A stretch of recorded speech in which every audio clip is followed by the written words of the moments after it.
महाराष्ट्र की राजनीतिक गतिविधियों को लेकर बड़ी खबर आज की यही है कि 16 विधायकों को नोटिस जारी किया जा सकता है डिप्टी स्पीकर द्वारा। तमाम कानूनी जो दिग्गज हैं उनकी राय ली गई है। एडवोकेट जनरल जो महाराष्ट्र के हैं उनसे पूछा गया है और ये सारी चीजें एक बार स्पष्ट रही तो 16 विधायकों को आज नोटिस जारी किया जा सकता है। इस सब के बीच गुवाहाटी जहां पर मैं मौजूद हूं, अनुपम मेरे साथ हैं। अनुपम, सिक्योरिटी हमें बाहर तो नजर आती है लेकिन भर भर के पुलिसकर्मी भीतर जाते हुए भी दिखते हैं। क्या है सुरक्षा के हालात भीतर? जी देखिए, एक तरह से पुलिस छावनी में तब्दील कर दिया गया इस होटल को। भीतर की अगर व्यवस्था मैं आपको बताऊं तो हर 70 कमरे लगभग बुक किए गए हैं यहाँ पर, जो बागी नेता यहाँ पर ठहरे हुए हैं। हर कमरे के बाहर 5 सिक्योरिटी कर्मियों को तैनात किया गया है। जो उनके मातहत हैं, जो एमएलए हैं, जो उनके पीए वगैरह हैं, उनके जो रूम हैं उनके बाहर ज्यादा सिक्योरिटी लगाई गई है ताकि सूचनाओं का आदान प्रदान बहुत मुश्किल हो जाए, कहीं बाहर न निकले। और जो एकनाथ शिंदे हैं, जो इस गुट के नेता हैं, उनसे अगर किसी को मिलना है, एमएलए फ्रीली घूम सकते हैं, लेकिन अगर किसी को उनसे बाकी किसी को मिलना है तो उनके पीए जो हैं उनके मार्फत ही उनको मिलना पड़ेगा। इस तरह की सुरक्षा व्यवस्था भीतर की गई है और इसकी एक वजह साफ है कि ये जो गुट है ये नहीं चाहता कि किसी भी तरह की तोड़फोड़ कोई भी दूसरा खेमा यहाँ तक आकर कर पाए और इसी वजह से इतनी दूर, लगभग 2700 किलोमीटर दूर यहाँ लाकर रखा गया है। क्योंकि सूरत से महाराष्ट्र की दूरी बहुत ज्यादा है नहीं और ऐसे में गुवाहाटी अगर लाए हैं तो यहाँ की सुरक्षा व्यवस्था भी आपने सुन ली। सौरभ वक्तानिया हमारे साथ मुंबई से जुड़े हुए हैं। सौरभ, यहाँ पर पूरी कोशिशें कि 38 आ गए हैं उसमें कोई सेंधमारी हो ना, हालांकि जब मुंबई जाएंगे उसके बाद पता नहीं क्या वहां पर आलम होगा, लेकिन इसमें सेंधमारी में वो 16 विधायकों वाला नोटिस कितना कारगर हो सकता है? शिवसेना को कितनी उम्मीद है? जी देखिए, शिवसेना को फिलहाल जो हमारे अंदरूनी सोर्सेस बता रहे हैं उतनी उम्मीद नहीं है। सेना अब मान के चल चुकी है कि वो पूरी तरीके से अंदर से टूट चुकी है और जो गए हुए एमएलएज है वो वापस नहीं आने वाले। ये इसलिए ही किया जा रहा है श्वेता, मैं आपको बता दूं कि इसे एक डीलिंग टैक्टिक्स इस्तेमाल कर सके, एक इमोशनल टच देना जा सके कि देखें कि हमारे जो पार्टी के चीफ है उद्धव ठाकरे, वो अब कितनी कड़ी मेहनत कर रहे हैं पार्टी बचाने के लिए। उन्होंने पार्टी को यहां तक लेके आया, वो अभी डट के खड़े हैं, लेकिन ये अब बागी होके महाराष्ट्र छोड़कर गुवाहाटी में बैठे हैं। देखिए, डिस्क्वालिफिकेशन प्रोसीजर उन्होंने शुरू तो कर दिया है। अब उनको 24 घंटे का नोटिस दिया जाएगा। उनको 2 दिन में यहां पर आना पड़ेगा या फिर उनको वीसी द्वारा डेप्यूटी स्पीकर के सामने आना पड़ेगा। लेकिन उसके बाद जो डेप्यूटी स्पीकर डिसीजन लेते हैं वो मानना या ना मानना, ये तो एकनाथ शिंदे ग्रुप और उद्धव सेना के ग्रुप के निर्भर करता है। इसलिए आज एक बहुत महत्वपूर्ण बैठक होने वाली है एकनाथ शिंदे ग्रुप द्वारा उस होटल के अंदर कि ये जो डिस्क्वालिफिकेशन का प्रोसीजर है उसे किस तरीके से निपटा जाए।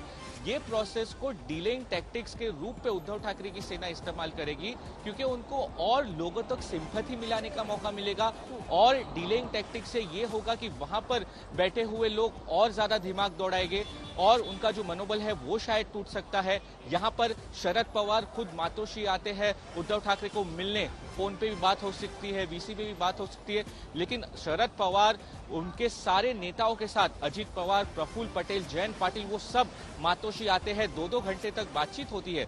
तो कहीं ना कहीं एक स्ट्रेटेजी इस्तेमाल की जा रही है, एक प्लानिंग बहुत जोर से इस्तेमाल की जा रही है कि हम सब उद्धव ठाकरे के साथ खड़े हैं इस घड़ी में, लेकिन हम प्रिपेयर्ड भी है कि बहुत गलत भी हो सकता है, हमारी सरकार भी जा सकती है। विद्या, कोशिश शिवसेना की यही है कि 16 विधायकों को नोटिस के जरिए डराया जा सके, बाकी सारे विधायकों को भी जो इस समय यहाँ पर गुवाहाटी में मौजूद हैं।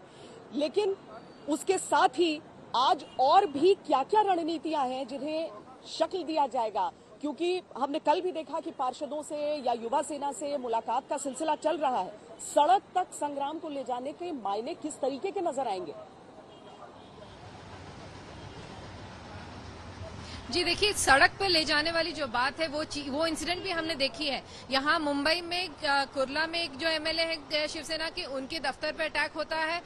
सदा सरवणकर जो दादर इसी इलाके में जहां हम इस वक्त शिवसेना भवन में खड़े हैं, वहां उस इलाके के जो एमएलए हैं उनके पोस्टर्स फाड़े जाते हैं और साथ ही एकनाथ शिंदे के खुद के पोस्टर्स पे इंक फेंका जा रहा है। तो जाहिर सी बात है, प्रोटेस्ट तो शुरू हो गया है। ये अब बात रह गई है कि जितने लोगों से मैं बात करती हूँ शिवसैनिकों से, वो सिर्फ यही कहते हैं कि उन एमएलए को वापस तो आने दीजिए। अब ये बहुत धमकी भरे अंदाज में जब ये बात कहा जाता है तो इससे लगता है कि आगे कुछ न कुछ दिक्कतें होंगी, और यही वजह है कि मुंबई पुलिस से लेकर थाने पुलिस सब जगह इस वक्त यही सोच विचार चल रहा है। थाने पुलिस ने तो कदम भी उठाए हैं और कह दिया है कि लोगों को कुछ हथियार यानी डंडे, एफईजीज नहीं जलाने के लिए ऐसे आदेश तक जारी कर दिए गए हैं। लॉ एंड ऑर्डर बिगड़ने की सबसे बड़ी समस्या अगर होगी तो हो सकती है मुंबई में, जो कि शिवसेना का गढ़ है। हालांकि यहाँ पे इस वक्त ऐसे कोई कदम नहीं उठाए गए हैं जैसे कि थाने में लिए गए हैं, लेकिन अंदाजा यही पुराना है, अगर मान लीजिए ये एमएलए आते हैं तो कहीं लॉ एंड ऑर्डर प्रॉब्लम ना हो, उन लोगों को बहलाने फुसलाने की जहां तक बात है, शिवसैनिकों का मानना है कि वो आए तो बटेंगे जरूर, इनके खेमे में वापस कुछ लोग आएंगे जरूर, वो बात तक चलती है। लेकिन अगर लॉ एंड ऑर्डर की समस्या उठती है तो मुंबई के लिए एक बहुत बड़ी दिक्कत होगी, और इसके लिए मुंबई पुलिस को अभी से तैयारी रखनी पड़ेगी, और वो कर भी रहे हैं। लेकिन ये तो बड़ा विरोधाभास भी हो जाएगा ना विद्या, कि जिनकी सरकार है उन्हें लॉ एंड ऑर्डर कंट्रोल भी करना पड़ेगा, लेकिन उन्हीं के वो कार्यकर्ता रहेंगे जो कि सड़क पर ये सारी चीजें होती रहेंगी। आदित्य ठाकरे भी फ्रंट पे आके सारी बैठकों को वही संबोधित कर रहे हैं। हालांकि हम ये भी देख रहे हैं कि उद्धव ठाकरे के अपील में किस तरीके से धीरे धीरे परिवर्तन आता जा रहा है।